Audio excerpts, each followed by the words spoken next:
Hello friends, मैं हूं आपका दोस्त Sanjeet coder. C plus plus language सीखने की सीरीज में आज हम देखेंगे कि कॉपी कंस्ट्रक्टर क्या होता है।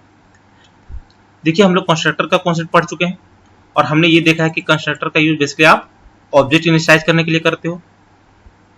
तो ऑब्जेक्ट इनिशियलाइज करने के लिए करते हो, इसका क्या मतलब होता है?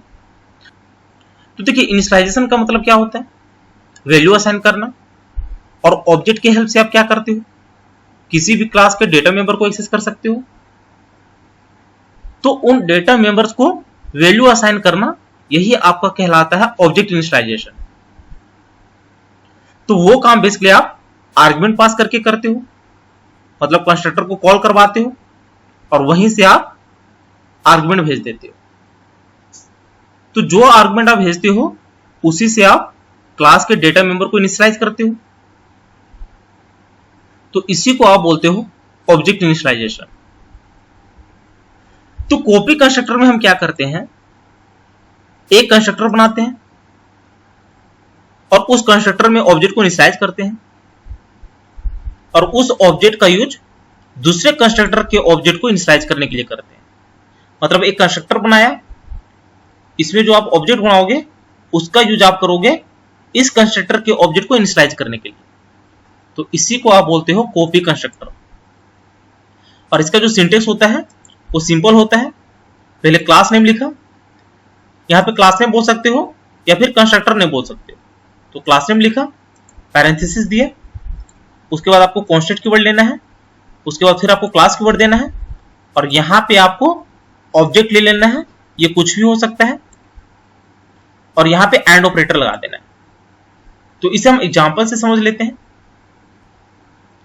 तो फाइल पे गया, एम्प्टी फाइल गया, कंट्रोल एस किया, यहां पे हमारा फाइल नेम रहेगा, वो होगा copy constructor .cpp, enter. Header first लेना है आपको, तो hash include iostream using name space standard. तो यहां पे यूजिंग नेम स्पेस स्टैंडर्ड लिए, यहां पे क्लास बना लेते हैं। तो यहां पे क्लास लिखा, क्लास नेम जो हमारा रहेगा वो कंस्ट्रक्टर रहेगा, आप कुछ भी ले सकते हो। तो यहां पे कंस्ट्रक्टर लिए, एंटर, कर्ली ब्रैकेट, एक डेटा मेंबर बना लेते हैं। तो इंट ए ले लिया, सेमीकोलन, उसके बाद यहां पे मेन मेथड लेना है, तो इंट मेन किया, पैरेंथेसिस, कर्ली ब्रैकेट लिया, इसको आपको पब्लिक बनाना है, तो यहां पे पब्लिक ले लिया। एक कंस्ट्रक्टर बना लेते हैं, तो यहां पे कंस्ट्रक्टर बनाया, कर्ली ब्रैकेट, और यहां पे हम क्या करते हैं, एक ऑब्जेक्ट क्रिएट करते हैं। तो कंस्ट्रक्टर है हमारा क्लास नेम, तो यहां पे कंस्ट्रक्टर लिए, C1 ले लेते हैं, इक्वल्स टू, कंस्ट्रक्टर को कॉल किया, कंट्रोल वी, पैरेंथेसिस। देखिए, यहां पे आप कंस्ट्रक्टर को कॉल करवा भी सकते हो, नहीं भी करवा सकते हो। इसको आप दूसरे तरीके से भी यूज कर सकते हो। फॉर एग्जाम्पल के लिए इसको आप इस तरह भी लिख सकते हो। तो आप जिसमें भी कंफर्टेबल हो वो आप कर सकते हो। अब यहां से हम एक आर्गुमेंट भेजेंगे, तो यहां पे 10 ले लिया, ये 10 यहां पे आएगा, तो यहां पे एक वेरिएबल डिक्लेयर करेंगे, तो इंट x ले लिया, इस x को इस पे असाइन कर देंगे, तो a equals to x, semicolon. तो देखिए, यही हमारा हो गया ऑब्जेक्ट इनिशियलाइजेशन। यहां पे ऑब्जेक्ट क्रिएट किया, ऑब्जेक्ट की हेल्प से आप क्या करते हो, डेटा मेंबर को एक्सेस करते हो। तो यहां से आपने आर्गुमेंट भेज दिया और ये आर्गुमेंट आपने इसमें असाइन कर दिया, तो इसी को आप बोल देते हो ऑब्जेक्ट इनिशियलाइजेशन। तो ये आपका ऑब्जेक्ट बन गया। अब हम क्या करेंगे, एक दूसरा कंस्ट्रक्टर बनाएंगे, उसमें इस ऑब्जेक्ट की हेल्प से इनिशियलाइज करेंगे। तो उसके लिए यहां पे ले लिया कंस्ट्रक्टर,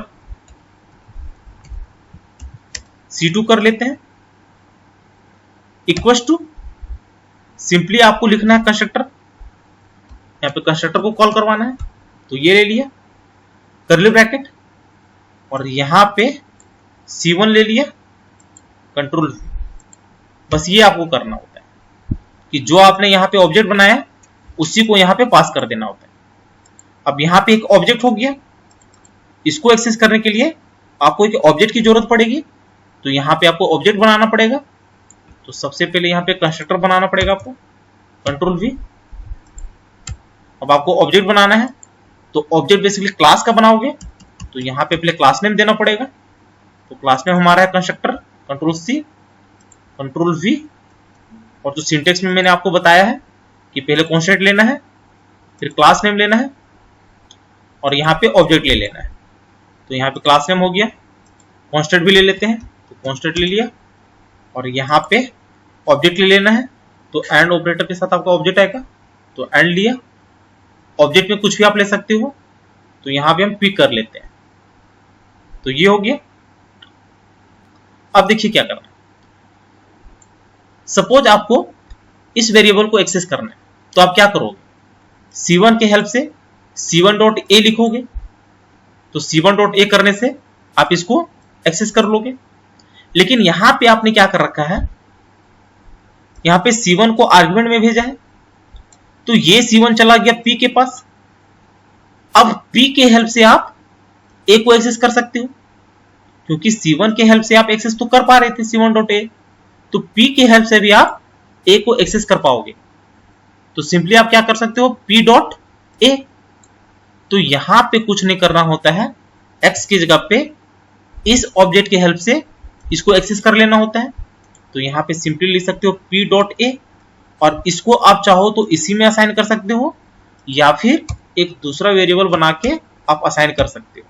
तो B बनाया और यहां पे B बनाया।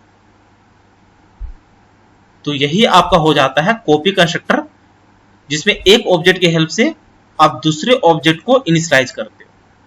तो इनिशियलाइज में बेसिकली आप क्या किए, डेटा मेंबर्स को वैल्यू असाइन किए। अब इस B को आप C2 से एक्सेस कर सकते हो। वो कैसे कर सकते हो, तो यहां पे सिंपल लिख देना आपको, C out C2 dot semicolon. तो ये हो गया। इसको कंपाइल रन कर लेते हैं। तो कंट्रोल एस किया, कंपाइल रन किया, तो देखिए यहां पे 10 आ गया। तो इसका मतलब जो C2 ऑब्जेक्ट है, इसमें हमारा वैल्यू असाइन हो गया है। तभी आप C2 के हेल्प से B को एक्सेस कर पा रहे हो। यहां पे हमने वेरिएबल B बना रखा था, तो कहीं कहीं पे आप देखोगे कि इसी वेरिएबल पे वैल्यू असाइन किया हुआ है।